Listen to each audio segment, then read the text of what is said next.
Okay, Shalom Akim, Kahalalem Na Yahal Bashim Yasha Bashim Hakudash. And double honors to the greatest of the apostles, Thadia Shah for the strength in order to make this video. And the says that you're edified, and of course that you understand what I teach in this video as well. So, as I named it, and of course is the brother Rataza Raha Halawiya, or for short, the brother Rataza, which Rataza meaning willing, Raha meaning spirit, and then Halawiya meaning praise Yahweh. That's like the full name.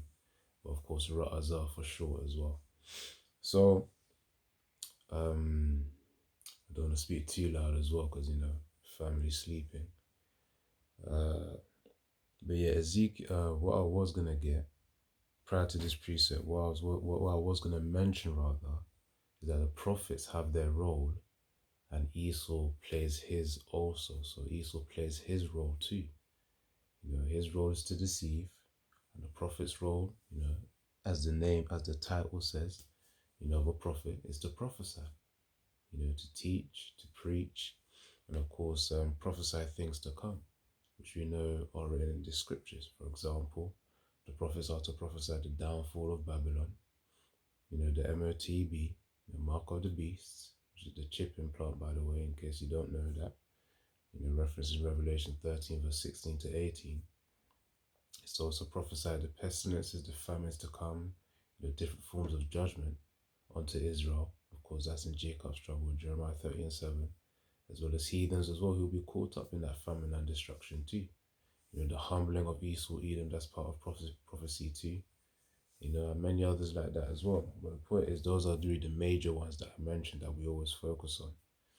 So, that's part of a role of a prophet, man. To prophesy of things to come, to tell people of things to come. They're really the seers, which are people who have a foresight into the future. The prophets are the real seers, man, because Yahweh Shemeshah has unlocked their mind to unlock the foresight that the scriptures actually bring. Because we read the scriptures, but we need Harach Kodash, which is like the key in order to unlock the true understanding of it. So yeah, we've got to always remember that Yahweh Shemeshah is the key for us to actually understand, these scriptures, man, and to actually do our role, which is to prophesy as prophets. So, Yaratazar, this will probably be, a two-part video, make it more digestible as well. One for pertaining to the prophets, scriptures based on that, Yaratazar, and then the next one I'm going to do it, focus up on Esau, him being the deceiver, and of course, his role literally to deceive people and to destroy, man, to just make things worse. He's the one he's called the wicked. So there's just going to be that clear contrast, man. This one, Yaratazar, I'm going to focus more on the role of the prophets, man. But Yaratazar, that's digestible, and for any new brothers that may be watching it, that you understand what I teach too. Yaratazar. So, as the scriptures say, precept upon precept, line upon line, here a little, there a little.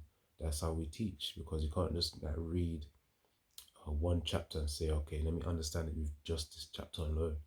One chapter can relate with another chapter. For example, the Old Testament chapter can always relate with a New Testament chapter. So that's what it means with precept upon precept, line upon line.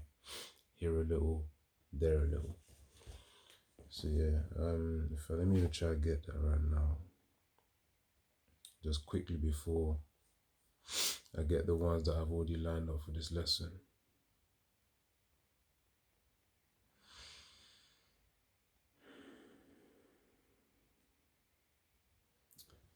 Alright, so this is Isaiah 28 and verse 10. For precept must be upon precept, precept upon precept, line upon line, line upon line, here a little and there a little. And that's the point right there, because that's how you understand the scriptures. People talk about, the academic side of things, of how to study. How to study the scriptures, you have to go precept upon precept, line upon line, because different chapters, different verses in different chapters support other verses in other chapters.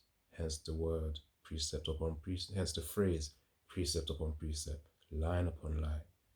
Here a little, here in the Old Testament, and then here a little again, and there a little, in the New Testament too. It could be old and old, new and new, which means different chapters in the Old Testament linked to different chapters in the Old Testament, and different chapters in the New Testament can link to different chapters in the New Testament, and they're interchangeable as well, which means different chapters of Old Testament can link to different chapters of New Testament. I hope you understand that. So old, new, or old and new. See, in terms of the Old Testament and New Testament. So let me begin with the lesson now. As I said, I want to focus on the prophets with this one. Ezekiel 3 and verse 17. Son of man, I have made thee a watchman unto the house of Israel. Therefore hear the word at my mouth and give them warning from me. So of course, where it says son of man, that's reference to really the Israelites. Those of us who have been called in this truth. I have made thee a watchman unto the house of Israel. And literally in the word, what's the job of a watchman?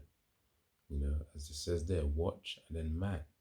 A man who watches things, who observes, these things. And what a watchman truly does is to observe the danger, for the regional or city that he's in, man, whatever tribe that he's in as well. For that region, he's watching for danger for his people. That's the role of a watchman. So in our sense right now, we are being watchmen onto really Israel right now, man. Telling them of the dangers. Now, of course, we know in the scriptures to talk about whether they hear or forbear. That's in the name. That's in the same chapter as well.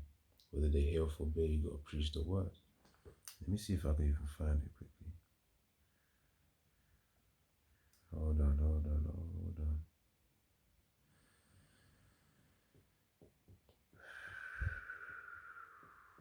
Yeah, it says Ezekiel 3 and verse 7. But the house of Israel will not hearken unto thee.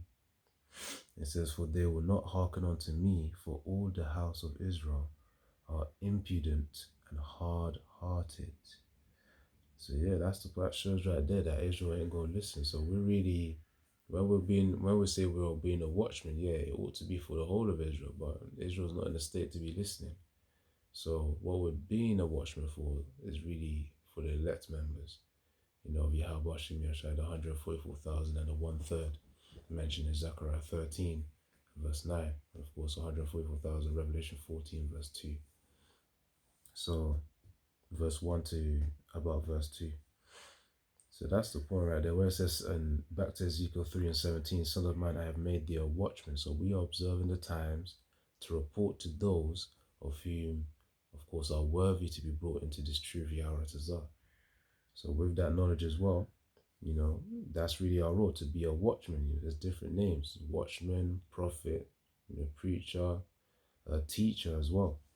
So watchman, as it says here, unto the house of Israel. So it even says it is supposed to be for Israel. But the reason why I made that explanation is because not all of Israel is going to listen. So really, we are watchmen of Israel. Despite that, within Israel, there'll be an elect of whom will actually listen and take heed to the warnings. Because that's the role of a watchman, to give warning unto the people. It says, therefore, hear the word at my mouth. That's us getting the understanding of the scriptures. And it says, and give them warning from me. So, of course, that's what it means, to give warning of the people is right there. So we're responsible to do that too, because if we don't do that, then, of course, the blood is going to be on our hands and not on theirs.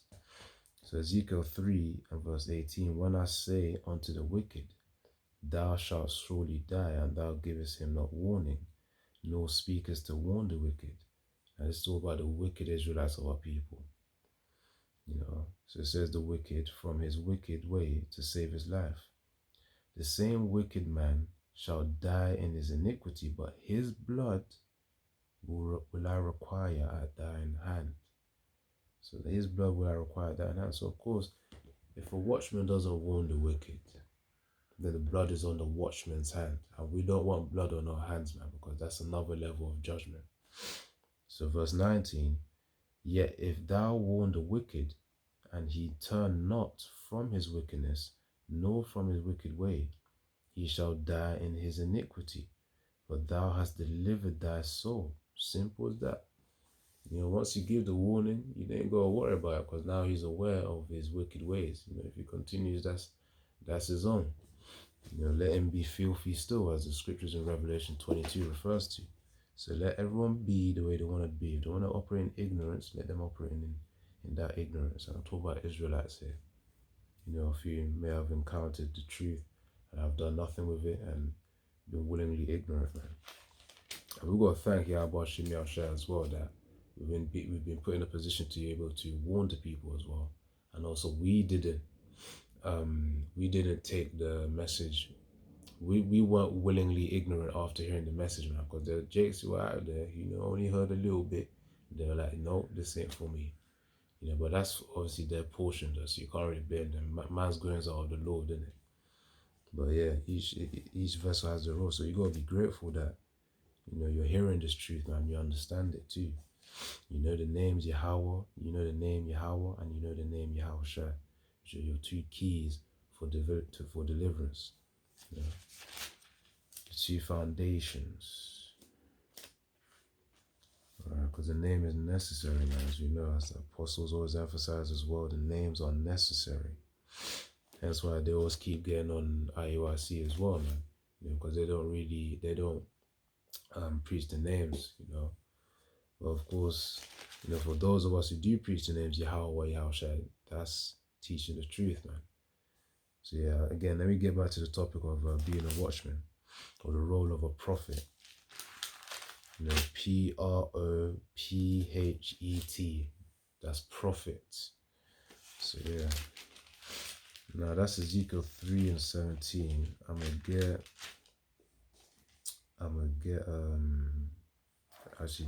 get this one now. So now you see me going from precept upon precept, line upon line, because I'm gonna get another precept or another line in the scriptures that supports Ezekiel 3, or is in relation to Ezekiel 3:17, which is being a watchman.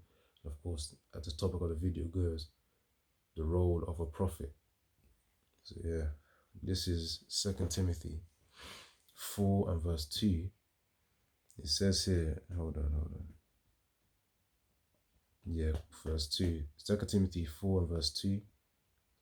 Preach the word, be instant in season, out of season, reprove, rebuke, exhort with all long suffering and doctrine. So that's our role right there.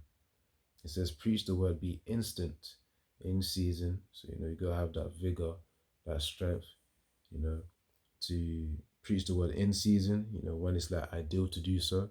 And it says out of season when it's not ideal to do so as well. So of course you can literally see that as the summer, it's more comfortable, it's warm and whatnot to preach. And you got winter as well, which is more cold. It's less desirable to go outside, but it's our responsibility to still preach. Now, of course, that doesn't mean that if it's bone freezing cold, because I remember Apostle Tahar said this in his one of his recent videos as well, or if not, some past videos within this month. He mentioned if it's bone freezing cold, you ain't gotta go out, man. Sometimes when literally there's a cold where it comes to the point where your hand starts to numb up and whatnot. So you gotta use discernment as well. But the point is, it shouldn't be a consistent thing. Because the point is in season and out of season. So of course, even throughout winter, we still go out there in the houses and bars and preach, man. So that's the point. That's part of the strength that builds our strength up as well. Anyways, to endure through this cold and these different seasons. Out of season, in season. Reprove, rebuke, exhort with all long suffering and doctrine. Long suffering refers to patience. When it says reprove, rebuke, exhort, that means that to correct someone. Of course, this can be with harshness as well. That's what it means to rebuke. Exhort means to also encourage as well, in all long suffering and doctrine. So of course in patience, and of course the truth of teachings, which doctrine refers to teachings. So that's again the role of a prophet, man, to endure through the different seasons and adversities, to bring out that word onto Israel, man, which links to Ezekiel 3:17 of being a watchman. So let's get Colossians 1. Actually, not Colossians 1, Colossians Actually, yeah, Colossians 1, verse 27 to 28.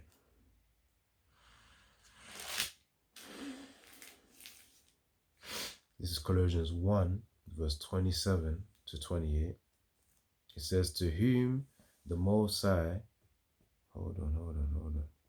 Actually, yeah, Colossians 1 and verse 27 to 28.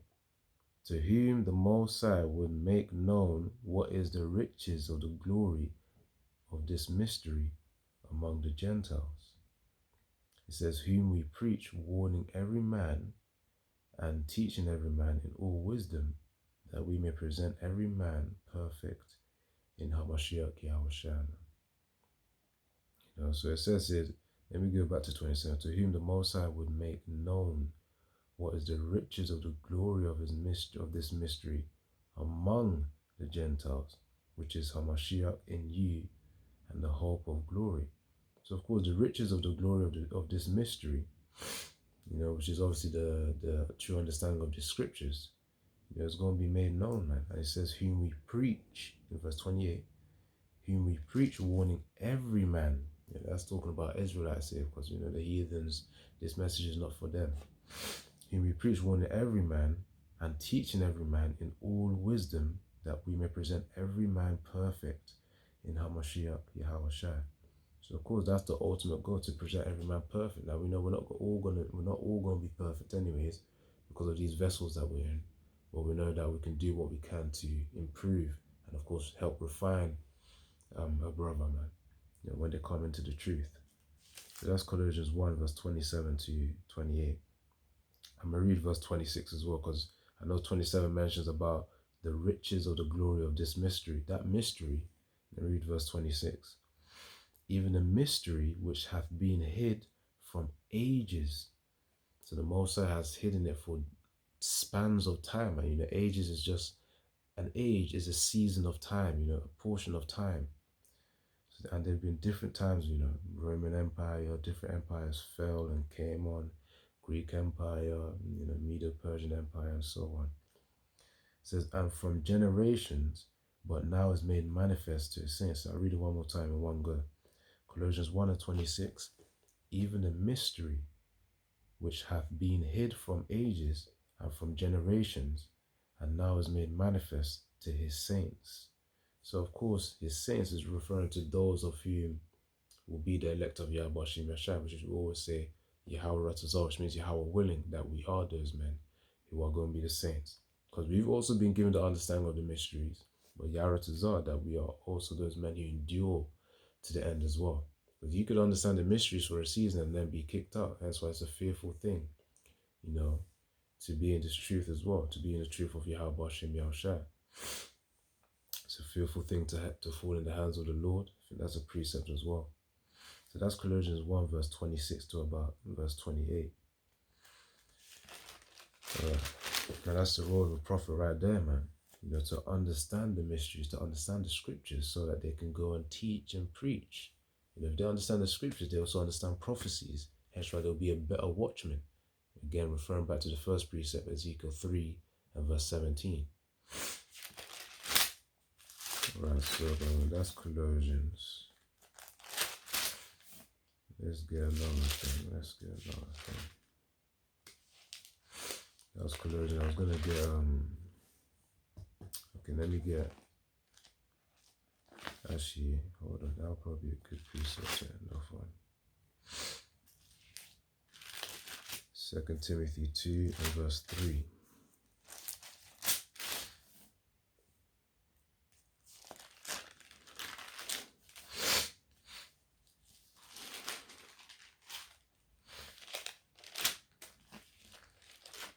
The role of a prophet also surpasses any other role upon this earth right now, because you're actually serving the ultimate being, Yahweh.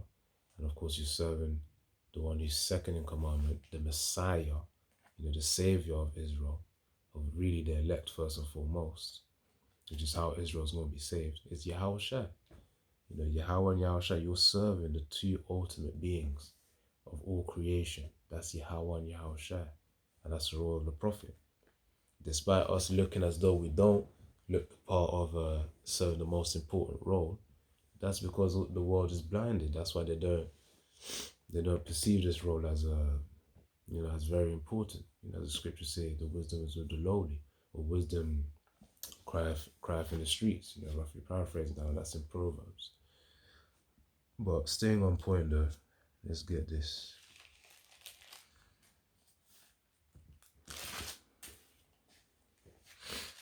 This is 2 Timothy 2 and verse 3. 2 Timothy 2 and 3. Thou therefore endure hardness as a good soldier of Yahushua HaMashiach, man. That's really the key part there. Endure hardness means endure adversity, which is really, it's like a synonym to hardness anyways. So adversity meaning, of course, sufferings, things that involve pain, mental pain. At times it could be physical pain as well. I remember earlier on in this truth during 2020 when I also found out as well about the names of Yahweh and Yahushua. Of course, beginning with the videos as well later on that year too. It was a matter of, you had some physical beatings, man, because it was basic resistance from the demons, from parents to myself, man. So every brother, what they got to go through, physical pain, could be mental pain as well. Which mental pain is definitely there. It's a heavy burden that we carry. That's why Yahshua said, cast your burden onto me, because my burden is light. So yeah, that's the point right there. It says, thou therefore endure hardness as a good soldier of Yahushua Mashiach. I'll read verse 4. No man that warreth entangleth himself with the affairs of this life, that he may please him who hath chosen him to be a soldier. So where it says entangleth, that's when it's like, just think about it. When you got earphones or a wire and then it's entangled, it's hard to how can I say, it's hard to basically separate itself from itself, if you get what I mean. When something is tangled up, or let's say multiple wires entangled up, when something is entangled in something, it means that it's restricted now. There's not that freedom of flow. There's not that freedom to separate itself anymore. That's what it means by no man that warreth, and we are at war. Remember in the previous verse, it says, thou therefore endure hardness as a good soldier. Remember, soldiers fight wars, man. We're spiritual soldiers. We don't fight, and the weapons of our warfare are not carnal, but are spiritual, man. Because remember, we're fighting against principalities and princes of the darkness as well. That's in Ephesians 6, if I recall correctly. Now, verse 4, no man that warreth entangleth himself with the affairs of this life. Because again, entangling yourself in the affairs of this life would restrict yourself, your ability to separate, man, when the time to come. So you always got to remember, you got to keep it in mind that despite us, using the world, don't be as those who abuse it. You got to use the world as a tool and know that it's only for a temporary time. So don't get too attached to it. Just got to use it as a tool. It's a tool to use. Because at the end of the day, all the possessions will be lost. Your phone will be lost. TV, the house. Because, all that's going to be seized anyways because of the mark of the beast. You got your video games as well. The food, well, the normal supply of food when you go to the supermarket to get that. So as it says here, no man that warreth entangleth himself with the affairs of this life. Always remember, the world is to be used as a tool, man. You work a job, in order to gain income. You got your own side gigs in order to support yourself to pay bills, man. That's why brothers work 2-3 jobs, or got a little side gig going. Some brothers are into trading as well. But anyways, the point is that it's harder to separate when entangled in the affairs of this world, man. That could be involve worldly people, worldly things as well, and events as well. So yeah, man, it says, because we're soldiers out here, we have a responsibility. We don't want to get drunken on the desires of this world either.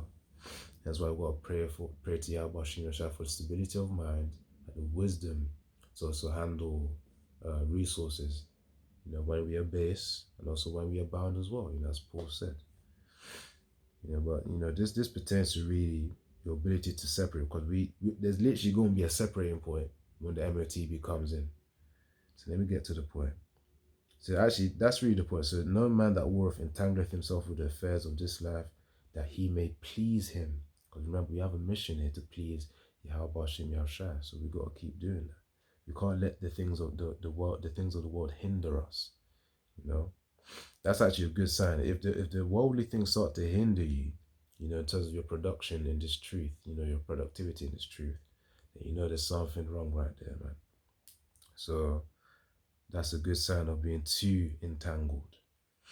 So it says, and if a man, the key point was in verse 3 and 4, man. So that's 2 Timothy 3 and 4. So, and again, the role of a prophet is to, as it says here, to be a soldier as well. As well as to be a watchman, to be a soldier as well, which means we've got to be strong, we've got to be strengthened in the spirit. Which again, that can be done with, again, the understanding of the scriptures, teaching, preaching, doing our role, service consistently, keyword, diligently, which means with careful and persistent effort. So let's see. So that's 2 Timothy 2 and 3. Hold on, let me see something here. 2 Timothy 3 now. Hold on. I'm going to get a few precepts then, wrap up, and the answers are, I'll do the part 2 as well. So 2 Timothy 2.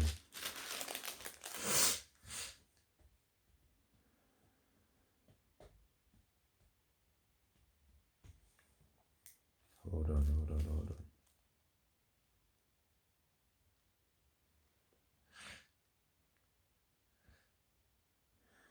This is 2 Timothy chapter 3, verse 16. All scripture is given by inspiration of the Most High, and is profitable for doctrine, for reproof, for correction, for instruction in righteousness. So that's the key part. The reason why we're getting the understanding of the scriptures, which is inspired of the Most High Yahweh. At the end of the day, all credit goes to Yahweh Bashem Yahushai. And is to be able to, be profitable in doctrine, teaching 100% truth, for reproof, for correction. And it says for instruction on righteousness, which instruction goes into being a guide as well. See, that's really the point right there of, all scripture is given by inspiration of the Most High. So let me just get a quick, the root word of a reproof as well. Again, for clarity and understanding. Because the point is to understand the scriptures. If you can't understand the scriptures, how then can you strive towards salvation and strive towards serving and pleasing Yahweh and Yahushua? Hence why the understanding is key. Right, so 2 Timothy 3 and 16. All scripture, I was about to read it again, but I was going to get the root word of reproof. So reproof, let me play the sound. Strong's G 1650. Elechas. Elechas. So elechas. Elechas means here's literally spelled as or pronounced as, it's elechas, but it's seen as elegchos, in terms of if you wanted to spell it out, ELEGCHOS. So again, Strong's G 1650. So elechos or elechas, it means, again, that's the root word for reproof, which means, it says here, a proof that by which a thing is proved or tested, and says conviction. So when it says for reproof, it's really for testing and as well. That's what it goes into according to the root word here. Elechas, Strong's G 1650, in case you want to search it up on the Blue Letter Bible, the Strong's lexicon. See, that's what it means right there. I was going to get a final precept. So yeah, all scripture is given by inspiration of the Most High and is profitable for doctrine, for reproof, for correction, and for instruction in righteousness. And rightfully so. That's why we study the scriptures, to be able to teach. That refers to the doctrine. 100% truth. To reprove, which is obviously for testing. Testing brothers, refining brothers to get better. For correction, and for instruction as well, man, as a guide, as we navigate towards salvation, man. All right, so final precept, then Yaratazar. We need to also do the part 2 eventually too, shortly after Yaratazar. So let's see, Ezekiel. And again, this is mainly part of being the role of a prophet. So this is the part 1 video. And in the next video, part 2, I'm going to focus more on Esau. Man. So Ezekiel 2.